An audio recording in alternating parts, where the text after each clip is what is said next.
네, 감사합니다. 오늘 우리에게 주신 하나님의 말씀은 신약성경 사도행전 제24장 10절에서 21절까지 말씀입니다.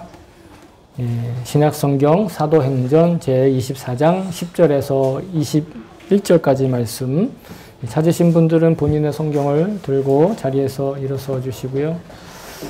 혹시 더우시면 뒤에 에어컨 켜셔도 괜찮습니다. 네.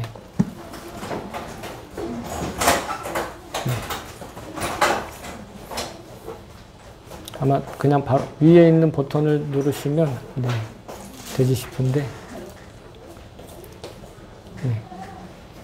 더워하시는 분들이 계셔서 다 되셨나요?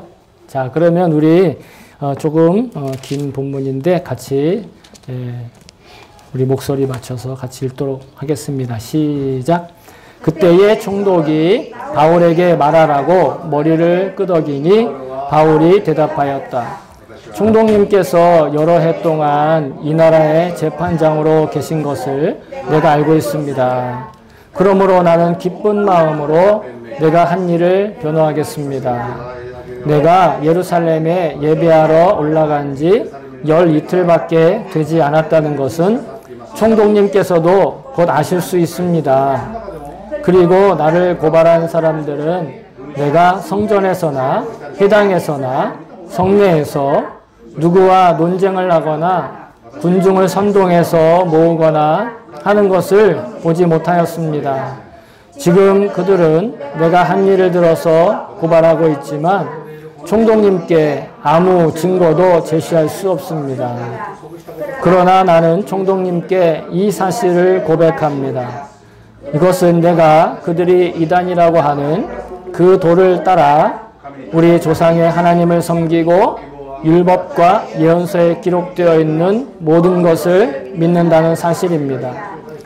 그리고 나는 하나님께 소망을 두고 있는데 나를 고발하는 이 사람들도 그 소망이 이루어지기를 고대하고 있습니다. 곧 그것은 의로운 사람들과 불의한 사람들의 부활이 장차 있으리라는 것입니다. 그러므로 나도 언제나 하나님과 사람들 앞에서 거리낌 없는 양심을 가지려고 힘쓰고 있습니다. 나는 내 결례에게 구제금을 전달하고 하나님께 제물을 바치려고 여러 해 만에 고국에 돌아왔습니다. 그들은 내가 제물을 바치는 절차로 성전에서 정결 예식을 행하는 것을 보았을 뿐이고 내가 작당을 하거나 소동을 일으키는 것을 보지 못하였습니다.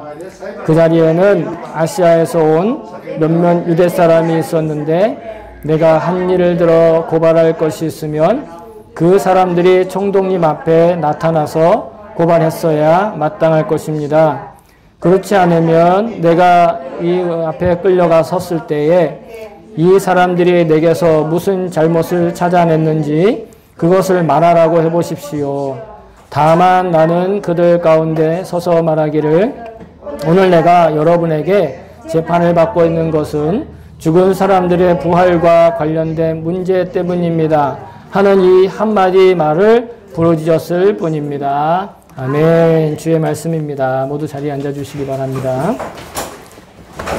예, 제가 오늘 설교를 위해서 잠깐 기도하도록 하겠습니다. 기도합니다. 좋으신 하나님, 감사합니다. 오늘 이 귀한 말씀 붙들고 함께 주의 마음을 그리고 주님께서 우리에게 예비하신 그 음성을 받고 듣기를 원합니다. 오직 성령님께서 이미 우리를 하나 되게 하신 것을 이 시간 다시 한번 확증할 수 있게 하여 주시옵시고 우리 각자가 주님께서 주시는 그 음성을 온전히 잘 듣고 순종할 수 있는 그런 결단의 시간 그리고 우리 마음이 활짝 열리는 시간 될 수 있도록 친히 역사하여 주시옵소서. 성령의 불이 하늘로부터 지금 이곳에 임하기를 원하오니 주님 친히 역사하여 주시옵소서. 감사드리며 예수님의 이름으로 기도합니다. 아멘. 할렐루야. 아멘. 주의 이름을 찬송합니다. 예, 오늘 지난주에 우리가 말씀을 통해서 간략하게 요점만 말씀을 드리면 하나님께서 우리에게 맡겨주신 이 재능과 또 실력들을 이기적이고 또 탐욕스러운 그런 마음으로 활용하는 그런 인생과 그리고 바울처럼 온전히 주님께 순종하는 그 인생을 서로 비교하며 우리는 바울과 같은 자리에 설 것을 함께 주님으로부터 도전받고 또 배웠습니다. 오늘도 그 연장성산에 있고 그러한 태도를 가진 바울이 자신을 어떻게 변호하는지를 통해서 다시 한번 내게 주신 실력과 재능과 그리고 소유와 이 모든 것들을 어떻게 주를 위해서 쓸 것인지를 주님으로부터 오는 감동이 있기를 다시 한번 배우고 여러분 감동하실 수 있기를 바라는데요. 그 전에 먼저 제가 지난주일 그래서 말씀 가운데 예수님의 그 달란트 비유를 이야기를 하면서 한 달란트에 대한 가치를 제가 너무 좀 평가절하를 해서 말한 것이 있었습니다. 그래서 좀 제가 기억이 그때 기억이 온전치 못해서 제대로 된 가치를 말씀드리지 못했는데 한 달란트의 가치를 말씀드리며 하나님께서 우리에게 얼마만의 가치와 그 사명의 가치를 허락하셨는지를 좀 점검을 해보고자 합니다. 한 달란트라고 하면 여러분 그때 당시에는요 무게를 세는 단위이기도 하고 우리가 뭐 N, 원 이렇게 하는 것처럼 통화로 사용하는 가치로 이렇게 두 가지로 쓰고 있었거든요. 그래서 먼저 통화의 가치를 따져봤을 때 달란트는 어떤 정도의 가치를 가지고 있는가? 보통 통화로 쓰면 은화를 통용했어요. 그 은화 1달란트는 어느 정도의 가치인가? 은화 1달란트가 6천 데나리온, 6천 데나리온이라고 하는데 이 6천 데나리온의 데나리온이라는 기준은 은화 한 잎인데 이게 노동자의 하루 품삯이었어요. 그러니까 사람마다 좀 다를 수 있겠죠? 얼마 받는지는. 그래서 6천 일에 해당하는 급료예요. 이걸 좀 제가 계산을 해봤는데 1년에 365일이죠. 그 365일 가운데 주말이랑 휴일이랑 공휴일을 빼면 보통 한 250일 정도가 된답니다. 그래서 6천 나누기 250을 하면 얼마가 나오냐? 여러분 잘 아시다시피 24가 나와요. 그렇다는 얘기는 몇 년? 24년 동안 물만 먹고 물값도 아까우니까 물도 먹지 않고 숨만 쉬고 모아서 이게 자기가 저축할 수 있는 금액이 바로 은화 1달란트라는 거예요. 24년 동안의 연봉을 모으는 것. 대단하죠? 그 정도의 달란트를 받았다는 한 달란트도. 근데 만약에 이것을 금으로 받았다. 금은 금의 중량을 세는 단위로 달란트예요. 금의 중량을 세는 달란트는 얼마인가? 자, 한 달란트가 구약 성경에 의하면 60문화라고 얘기하는데 이 60문화는 3,000세겔이고 이걸 다시 킬로그램으로換算하면 얼마? 34.2kg. 약 34.2kg. 그래서 오늘날의 금 시세로 있잖아요. 금 한 돈 값이 얼마라는 것까지 다 알았는데 그거 제외하고 복잡하니까 그러면 금 34.2kg은 오늘날 대한민국 원화로 얼마인가? 바로 25억 9,975만 3,560원이라는 거예요. 금 34kg를 가지고 있으면 25억. 그래서 약 26억 원이 되겠죠? 이게 그저께 제가 네이버에서 찾아본 금시세 결과인데 일본 N으로 하면 지금 10대 1이니까 일본 N으로 해도 얼마예요? 2억 5천만 앵의 가치를 가지고 있는 게 얼마라고요? 금 한 달란트라고. 그러니까 지난주에 금 한 달란트 받은 사람, 금 2달란트 받은 사람, 5달란트 받은 사람 얘기했는데 실제로 그 정도 돈을 받고 나가서 일하지 말아야 될 사람은 누구냐면 금 5달란트 받은 사람이에요. 생각을 해보세요. 26억 곱하기 5 해보세요. 얼마나 많은 금액이에요. 그 정도 있으면 이자만 받고 살아도, 이자만 해도 일 안 하고도 얼마든지 주인의 재산을 늘릴 수 있어요. 그런데 그 사람은 어떻게 했다고요?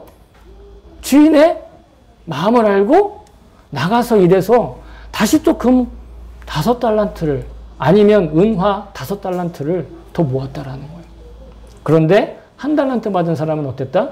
이런 막대한 돈을 받았으면 얼마든지 투자해서 얼마든지 자기가 일을 해서 주인의 마음을 잘 알고 주인이 맡겨준 그 사명을, 그 종의 그 역할을 감당할 수 있었다라는 거예요. 그런데 그는 어떻게 했는가?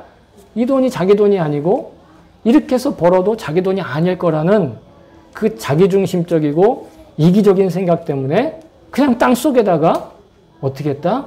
파묻고 말았다.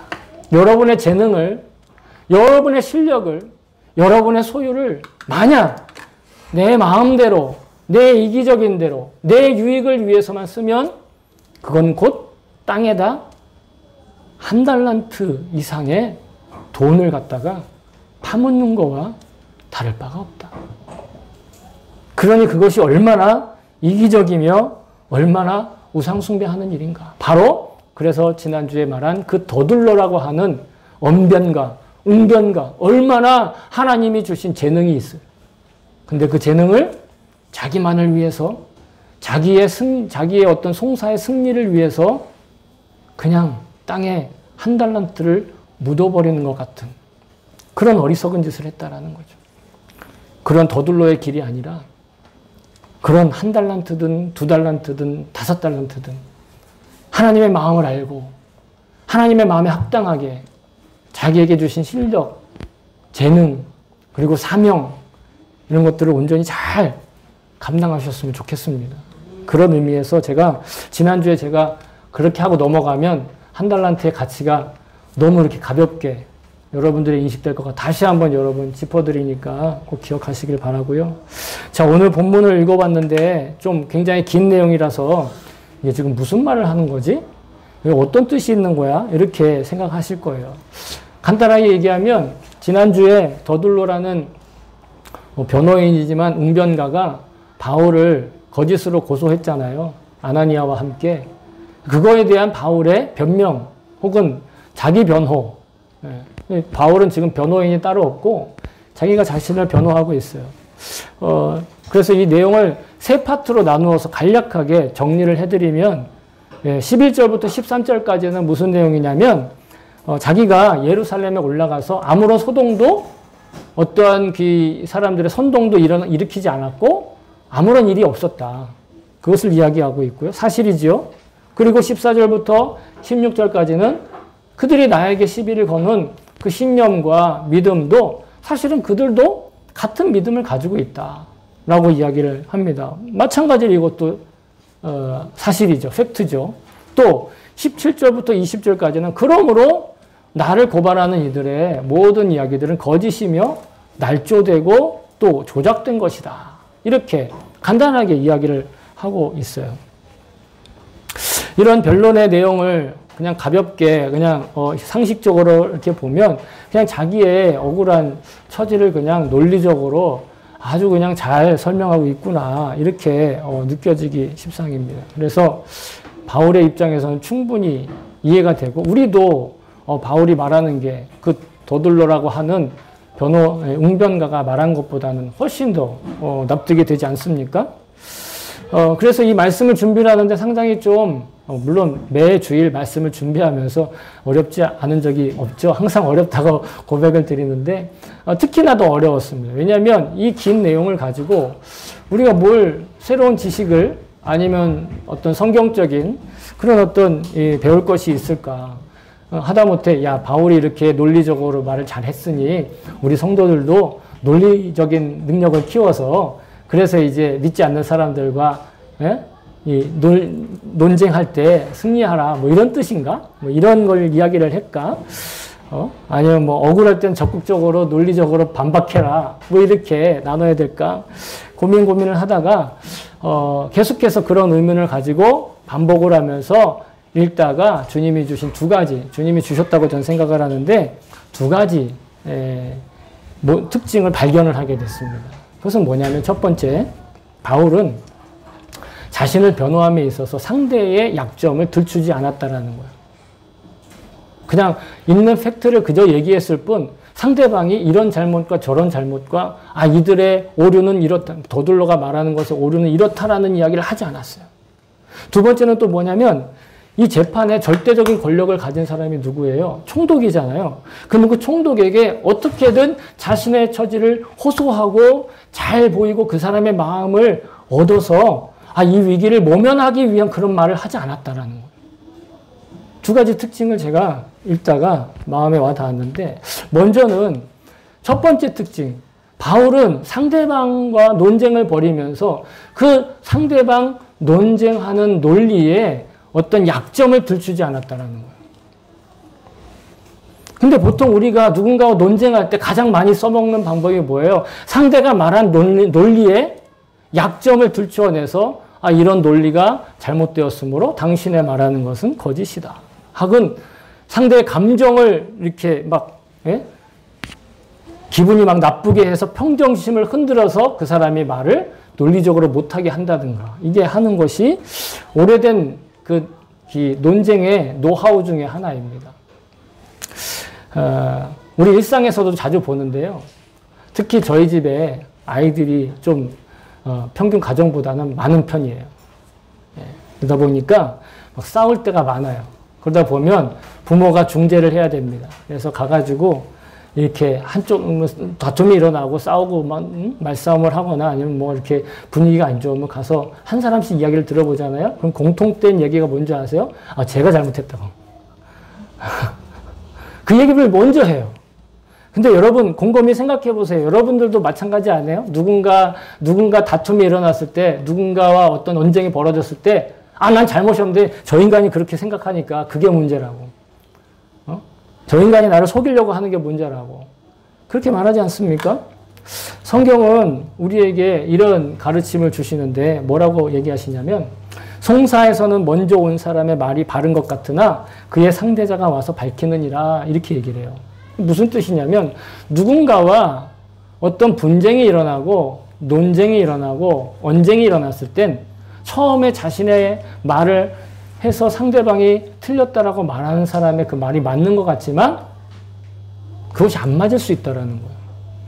그것이 틀릴 수 있다라는 거죠. 이 땅에 정말 죄가 많고 허물이 많죠. 다 완벽하지가 않죠. 온전하지가 않아요. 우리의 인간관계도 마찬가지죠. 그래서 뜻하지 않게 어떤 송사에 걸리거나 억울한 일에 대해서 변호해야 될 때가 있고, 자신의 정당함을 나타내야 될 때가 분명히 생길 때가 있어요. 크든 작든, 뭐 재판에 걸리든 재판에 안 걸리든 상관없이. 일상생활에서도 그렇잖아요. 그러면 대부분 사람들은 자연스럽게 상대방의 잘못된 점을 먼저 꼬집고 싶어 해요. 상대방의 잘못된 점을 먼저 드러내서 일단 기선을 어떻게 해요? 제압을 하고 싶어 한다는 거죠. 기선 제압을 하고 싶은 거예요. 나에겐 잘못이 없지만 상대방의 잘못 때문에 내가 이런 억울한 일을 당하게 되었고, 내가 이런 잘못된 일에 빠지게 되었다. 자신이 실수하게 된 것도 누군가의 의도적인 음모 때문이다. 사기와 부정이 있다. 부조리하다. 이런 이야기들을 굉장히 막 크게, 때로는 침소봉대에서 이렇게 얘기를 합니다. 오히려 남 탓을 하죠. 자신의 허물을 가볍게 보여야 하니까. 그런데 여러분, 거듭나지 않는 이들의 논쟁할 때 특징이 바로 이렇다라는 거예요. 여러분들은 다 거듭나셨죠? 거듭난 사람들은 이렇게 행동하지 않아요. 왜? 회개할 줄 알거든요. 우리가 거듭날 때 회개하지 않으면 거듭날 수 없거든요. 그러면 내가 회개하지 않았는데 거듭났다고 하면 여러분 회개부터 다시 해야 돼요. 그럼 회개란 무엇입니까? 자신이 잘못된 인생의 방향으로 살았고 내가 어떤 죄가 있다는 걸 인지하고 인정하고 수용하고 거기에 대해서 반성하고 뉘우치는 것이 여러분 회개의 첫걸음이에요. 예수 믿는 데는 회개가 첫 번째 있어야 돼요. 회개하지 않으면 죄사함 받을 수 없고 죄사함 받지 못하면 거듭나지 못하는 거예요. 여러분 이거 복음의 기본입니다. 원초적인 이야기인데 자주 이야기를 안 해드려서 여러분 좀 잊어버리실 수도 있어서 다시 한번 말씀드리자면 자신의 죄를 회개하고 그 죄에 대해서 하나님께 죄사함 받으면 그게 거듭난 거예요. 근데 그 중에 하나라도 그 연쇄 중에 하나라도 없으면 자신의 거듭남을 하나님 앞에서 진지하게 다시 생각해 봐야 돼요. 그러니까 거듭나지 않은 사람은 자신의 잘못을 얘기하는 것보다 남의 잘못을 얘기하는 게 더 빨라요. 그러나 거듭난 사람은 어떠한가? 자신의 잘못, 자신이 오류가 있을 수 있는 것, 자신의 죄를 볼 수 있는 눈이 이미 있다라는 거예요. 그래서 회개하고 죄사함 받고 거듭날 수 있는 거거든요. 그러니까 거듭나지 않은 사람들은요, 무조건 남 탓하는 거예요. 거듭나지 않은 사람은 무조건 남의 잘못부터 들춰내고 먼저 시작을 해요. 그것이 옳든 그르든 상관없어요. 우선 내가 상대방으로부터 말싸움에서 이기는 게 중요해요. 거듭나지 않은 사람은. 그러나 거듭난 사람은 어떠한가? 자신의 죄와 잘못을 모두 알고 그리고 시작하는. 그러니까 어떠한 잘못을 들춰내는 것이 아니라 내가 겪은 있는 그대로를 그저 담담하게, 진솔하게, 소박하게 이야기하는 거예요. 바울은요, 죄를 회개하고 거듭남 받아서, 죄사함을 받고 거듭난 사람이었잖아요. 바울은. 우리도 바울과 같은 길을 걷고 있어요. 그래서 그는 상대의 그릇된 태도나 시선에 대해서 문제 삼는 어떤 이 세상의 방식을 택하지 않았다라는, 그저 자신의 행동을 있는 그대로, 그냥 사실 그대로 진솔하게 그리고 진술함으로써 자신이 무결하다는 걸 그냥 있는 그대로 말했다는 것이에요. 여러분, 바울이 이렇게 당당했던 이유, 그리고 우리가 바울처럼 당당할 수 있으려면 진실하게 행해야 할 줄로 믿습니다. 또한 진리 안에 주님과 동행해야 될 줄로 저는 믿습니다. 그것이 우리의 최선이에요. 그 수밖에 없어요. 왜냐하면 제가 2주 전에 여러분한테 이런 말씀을 드렸어요. 우리가 빛이다. 그런데 자체 발광하는 빛이 아니라 예수님의 빛을 반사하는 달과 같은 빛이다. 그래서 우리가 주님과 함께 동행하면 우리가 빛으로 드러나는데 이 어두운 세상에서 내가 사는 것 자체가 뭐다? 빛으로 드러나는 거라는 거예요. 마치 여러분 집안에 어항이 있으면 금붕어가 거기서 뭘 어떻게 하고 있는지 아주 투명하게 다 보이잖아요. 만약에 안 보이기 시작하면 어떻게 해요? 기계를 사다가 이끼를 제거하고 그죠? 깨끗하게 해서 금붕어가 그 안에 살도록 하잖아요. 다 보이잖아요. 우리가 지금 그렇게 산다라는 거예요. 사실 우리가 지금 세상에 그렇게 드러난 존재라는 거예요. 내가 그렇게 살아야 된다. 이제부터는 그렇게 살아야지. 이게 아니라 이미 예수님 믿고 회개하고 죄사함 얻어서 거듭났으면 우리는 이미 이 어두움의 세상에 예수님의 빛을 반사해서 비춰내고 있는 그런 이미 드러난 존재라는 거예요. 그 예수님이 이렇게 말씀하셨어요. 예수께서 자기를 믿은 유대인들에게 이르시되 너희가 내 말에 거하면 참으로 내 제자가 되고 진리를 알지니 진리가 너희를 자유롭게 하리라.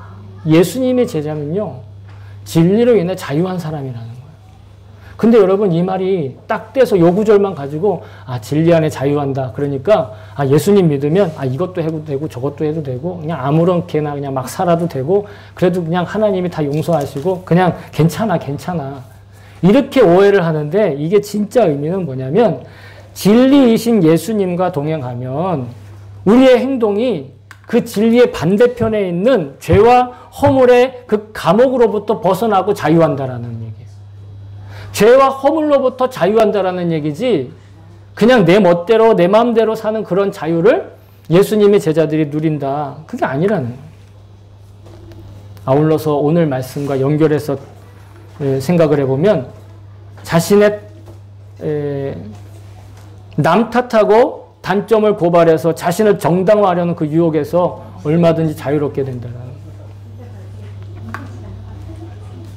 네, 그게 히터로 돼 있으면 더워져요. 네. 혹시 거기에 보면 옵션으로 누르시면 네. 자, 말씀을 계속하겠습니다. 여러분 환경도 중요해요. 네. 들을 수 없는 환경에 되어 있으면 마음이 열리지 않을 수 있으니까. 자, 바울은요 지금 진리를 알고 있어요. 그죠? 회개하고 죄사함 받고 거듭나서 예수님과 동행하는 사람이에요. 그 진리와 지금 동행하고 있잖아요. 그러니까 그 도를 따르는 참된 자유인으로 살고 있는 거예요. 오늘 제목이 그 도를 따라야. 그 도를 따라. 예수님의 그 도를 따라. 그러니 이 더둘러가 말하는 궤변이나 아니면 유대인들이 잘못된 말로 고발하는 어떤 그런 것에 허점이 있나, 어떤 논리적인 비약이 있나, 약점이 있나, 단점이 있나, 그걸 고발할 필요가 없었던 거예요. 굳이 그런 것들을 밝혀내서 내가 이겨야겠다는 생각을 하지 않는 거예요. 그저 나는 주님 안에 담담하게 내 갈 길을 갈아가는, 주님을 따라 내 갈 길을 걸어가는 거예요. 고민할 필요도 없고 고발할 필요도 없습니다. 여러분, 바울의 이러한 담백하고 잔잔한 호수와 같은 평정심을 저도 배우고 여러분도 배우실 수 있기를 축복합니다. 자, 이제 두 번째로 바울은 또한 자기의 운명을 지금 결정할 수 있어요. 누가? 총독 벨릭스가. 그의 한마디면 그냥 감옥에 계속 있을 수도 있고 풀려날 수도 있고 심지어는 죽을 수도 있어요. 그런데 그에게 어떤 과도한 찬사를 보내거나 아부하는 말을 하지 않아요. 그에게 뭐 어떻게 잘 보이려고, 조금이라도 잘 보이려고 이렇게 노력하지 않았다라는 거예요. 그런데 지난주에요, 그 벨릭스에게 주장하는 더둘러라고 하는 웅병가의 말을 잘 보시면 절반이 뭐예요? 벨릭스를 찬사하고 그를 찬송하고 그에게 아주 정말 당신은 위대한 사람이라고 막 이렇게 아부하고, 예? 그런 어떤 그런 말을 절반 가까이로 채워져 있다는 거예요. 그 짧은 말에. 근데 바울은요, 총독이 아주 공적이고 행정적인 권위를 가지고 있다는 걸 인정하되 그 임무에 대해서는 존중하면서 그 한마디 인사말만 딱 하고 본론으로 다시 자기의 이야기를 하고 있다는 거예요. 더둘러는 본론이 들어가기도 전에도 아주 길어요. 당신은 어떻고 그러면서 그의 마음을, 환심을 사기 위해서. 사람들은요, 권력과 혹은 권세와 권위와 혹은 외적인 여건과 형편이나 이런 것들에 대해서 태도와 자세가 달라진다는 게 오랜 심리학 실험 결과로 이렇게 다들 나타나 있고 그게 많이 이렇게 알려져 있어요. 그에 관한 어떤 심리학적인 흥미로운 연구 결과가 있어서 여러분과 공유하고 싶은데, 한국의 교육방송이라고 있어요. EBS. 일본에도 이테레 있잖아요. 거기에서 어떤 실험을 해서 다큐멘터리 프로그램을 만들었는데, 여러분 아마 보신 분도 계실지 모르겠어요. 무슨 실험을 했는가? 동영상을 보여드리면 좋은데 시간이 없으니 제가 사진을 보면서 설명을 드릴게요. 이런 사람이 나타납니다. 안항진 씨예요. 네. 어디에 사시는지 잘 모르겠어요. 이분이 지금 어디에 있는가? 여러분 명동에 가면 이렇게 가게들 있고 쇼윈도어 있잖아요. 그 진열장. 거기에 서가지고 자신을 이렇게 가만히 서가지고 이제 사람들한테 보여주는 거예요. 그냥 지나가는 사람한테. 그러면 그 방송 관계자가 그 앞에 있는 사람들한테 묻는 거예요. 이 사람의 첫인상, 아니면 그냥 쇼윈도에 전시되어 있는 이 사람의 어떤 인상이나 아니면 그거에 대한 마음, 그리고 점수를 매겨달라고 그런 거예요. 어떤 여성분이 이렇게 했어요. 혹시 0점 이하도 괜찮아요? 라고 물어봤는데 괜찮다고 하니까 양심에 걸렸는지 그럼 2점이요? 이렇게 했어요. 몇 점 만점에? 10점 만점에 2점. 그래도 한 20점, 20%는 받았어요. 그죠? 그리고 어떤 분은 뭐라고 그랬냐면 저분의 첫인상이나 저분이 어떤 분일 것 같아요? 뭐 하는 분일 것 같아요? 라고 물어봤더니 공장에서 기계를 수리하는 사람. 공장 직원도 아니고 공장에서 그냥 기계 수리하는 사람인 것 같다. 이렇게 얘기를 했다라는 거예요. 그래서 그 다음날 안항진 씨가 다시 이렇게 옷을 입고 그 쇼윈도에 같은 장소에 똑같이 섰어요. 어제와 같은 사람은 아니겠지만 다른 분들이 보시고 이렇게 평가를 합니다. 뭐라고요? 어떻게 보이시나요? 그랬더니 대기업의 간부급 인사쯤 되는 것 같다고. 아주 스마트해 같은 사람입니다. 안항진 씨. 네. 스마트해 보인다고 이렇게 얘기를 하는 거예요. 그리고 심지어 연봉은 1억 2천 정도 받을 것 같다고. 일본 앵화로 하면 1,200만 엔 맞나요? 맞죠? 1,200만 엔 정도 받을 것 같다고. 그러면서 어떤 분이 이렇게 점수를 매겼어요. 10점 만점에 몇 점? 9.7. 옷 하나 바꿨을 뿐인데. 같은 사람이에요. 사람이 얼마나 외적인 면에 오해를 하고 선입견이 있고 편견을 가지고 있는가. 그래서 사람의 두 얼굴이라고 하는 제목의 그 다큐멘터리 프로그램이었는데, 이와 더불어서 같은 자료를 찾으려고 했는데 찾지 못해서 그냥 말로 말씀을 드리면, 어떤 항공대학교 이 항공대학교에서 기내, 이 캐빈 크루저라고 하죠. 기내에서 이렇게 서비스하는 그런 어떤 그 전공을 하고 있는 학생들에게 실험을 한 거예요. 어떻게 실험을 했는가? 하루는 소그룹 강의를 하는데, 하루는 일반인이에요. 일반인인데 파일럿의 어떤 제복을 딱 입고, 그리고 이제 일반인이 자기 마음대로 막 이 말 저 말 막 하는 거예요. 그런데 그 캐빈 크루저 교육을 받고 있는, 4학년 이제 졸업반이잖아요. 그 말을 들으면서 뭐 이렇게 새로운 기내의 어떤 보안 시스템이다 그러면서 막 엉뚱한 얘기를 하는데도 그러냐고. 몰랐다고. 역시 최신 교육을 받으신 분 뭔가 다르군요. 그러면서 이렇게 피드백을 했어요. 근데 그 다음 날은요, 그냥 일반 캐주얼 입은 진짜 파일럿이 거기 가서 강의를 하는데, 정말 제대로 된 강의를 했는데 사람들은 호응은 하지만 속으로는 딴 생각을 하고 있었다라는 거예요. 피드백에. 사람은 겉모습만 보고 그 사람을 판단하고, 또 그 사람의 어떤 이 가치나 아니면 그 사람의 어떤 그런 삶을 쉽게 이렇게 점수 매기는 그런 마음들이 있다라는 것이죠. 그리고 대체적으로 어떤 권위를 가지고 있는 복장을 하거나 권위를 가지고 있다는 걸 인정을 하면 그 말을 무조건 신뢰하고, 그 말에 무조건 의지하고, 그 말을 무조건 따라하고 싶어 한다는 것이죠. 근데 성경은 이미 우리에게 몇천 년 전에 이렇게 말씀하셨어요.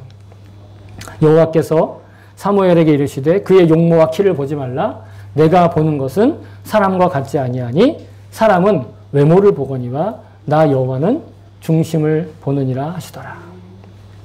이 말씀 들으면 나는 사람의 중심도 못 보는데 나는 아직도 멀었구나. 그게 아닙니다. 우리가 사람의 중심을 볼 필요가 없다라는 거예요. 이해가 되십니까? 우리가 사람을 굳이 중심을 볼 필요가 없고 이미 우리는 사람의 중심을 볼 수 없는 눈을 가지고 있다라는 거예요. 아까 그 실험에서 밝혀졌잖아요. 아마 여러분들도 그럴 거예요. 자유롭지 않을 거예요. 그러면 우리는 어떻게 해야 하는가? 그러니까 주님과 동행하는 거예요. 그러니까 주님의 말씀에 귀를 열고, 그러니까 주님의 말씀이 그 가치가 이야기하는 대로 순종하는 거예요. 그 도를 따라 그래서 살아가야 되는 거예요. 그 도를 따라서 거리낌 없는 양심으로 살아가야 된다는 거예요. 여러분, 제가 이렇게 이게 논란이 될 수는 있을지 모르겠지만, 최근에 제가 젊었을 때는 한창 혈액형 가지고 사람을 이렇게 구별하고 그랬는데, 요즘에는 그죠? 나는 이다, 너는 A다, 너는 이다, 나는 I다, 이러면서 서로 이렇게 얘기를 해요. 근데 그것이 제가 어떤 판단을 하자는 것이 아니라, 그런 어떤 심리 검사나 성격 유형 검사를 통해서 사람들과 이렇게 어떤 관계를 맺는데 기준으로 삼는다. 심지어는요, 제가 어떤 이야기까지 들었냐면, 어떤 회사는 그거 검사해가지고, 그 인터넷에서 검사해가지고 가지고 오라는 거예요. 그래서 어떤 유형이 우리 회사에 잘 맞는다. 어떤 유형이 우리 회사에 잘 안 맞는다. 심지어는 소개팅을 보러 가는데도 맞냐 안 맞느냐를 가지고 먼저 판단을 하고, 그리고 행동을 한다는 거예요. 물론 충분히 이해합니다. 어떠한 관계가 잘 맞지 않으면 서로 상처받고, 서로의 어떤 관계가 잘 융합되지 못하는 것 때문에 서로 상극이라고 여겨져야 하는 그런 타입들이 많이 갈등을 하는 것, 그런 것들을 피하고자 하고, 그런 것들을 좀 약간 유화하려고 하는 그런 마음들은 충분히 이해할 수 있습니다. 그렇지만 우리는요, 여러분, 다시 말씀드리지만 하나님의 형상으로 창조된 인간입니다. 하나님도 아니고 동물도 아니고 그냥 인간이에요. 인간은 인간답게 상대 인간의 중심을 보지 말아야 하고, 판단하지 말아야 하고, 그것을 헤아리거나 평가하지 말아야 한다라는 거예요. 그게 성경이 우리에게 가르쳐주는 거예요. 여러분, 속담도 있죠? 10길 물속은 알아도 1길 사람 속은 모른다. 이게 부정적으로 쓰이면 그래서 사람은 모르겠다라고 얘기하지만, 하나님은요, 굳이 우리가 사람 속을, 그 1길 사람 속을 알아야 할 필요가 없다라는 것을 성경의 가르침으로 우리에게 말씀하고 계시는 거예요. 우리는 사람 속을 알아야 될 그런 존재가 아니라 하나님과 동행하며 속을 알 수 없는 그 사람과 하나 되어서 잘 어울려서 양보하고 사랑하며 행복하게 그렇게 살아야 될 존재라는 거예요. 어떤 인간은 나랑 안 맞으니까 쟤하고는 어울릴 수가 없고 어떤 인간은 나한테 도움이 되니까 그 인간하고는 철석같이 그에게 기대어 살아야 되고 그런 존재가 우리가 아니라는 거예요. 그러니 바울은 당당하게 상대의 약점을 들춰내지도 않고 권위 있는 그 총독에게 기대지도 않고 그저 자기가 할 수 있는, 자기가 말할 수 있는. 정작 우리가 의식해야 될 건 우리의 속사람과 중심을 알고 계시는 그 하나님 아버지께서 지금 성령님을 통해 우리와 동행하고 계신다는, 다 알고 계신다는. 그래서 두려워할 것이 아니라 오히려 당당하게, 오히려 마음 편안하게, 안심하며 용감하게.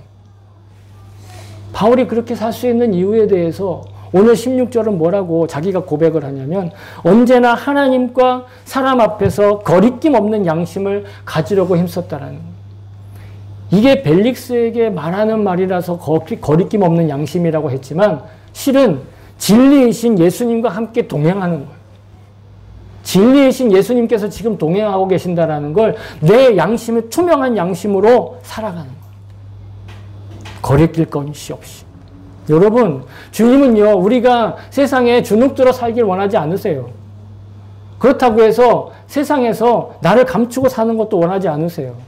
예수님 이렇게 말씀하셨어요.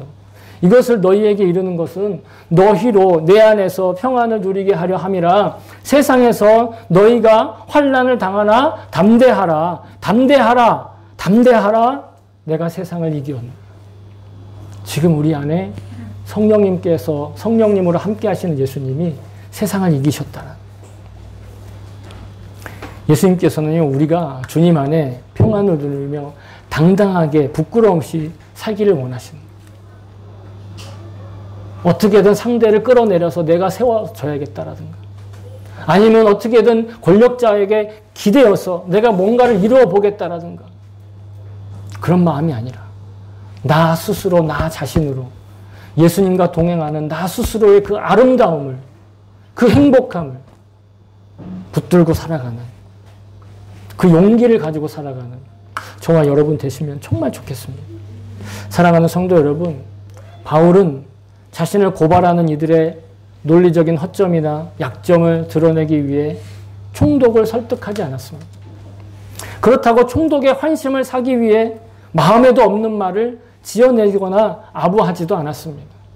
그저 현실을 자신을 합법적으로 죽이려는 그 정적들 앞에 있었는데 또한 자신의 형편을 손쉽게 좌우할 수 있는 그 권위자 앞에 있는 것도 이미 다 알고 있었어요. 하지만 더욱 근본적으로는 매일매일 하나님의 심판대 앞에 서 있다는 것을 또한 그는 믿고 있었습니다.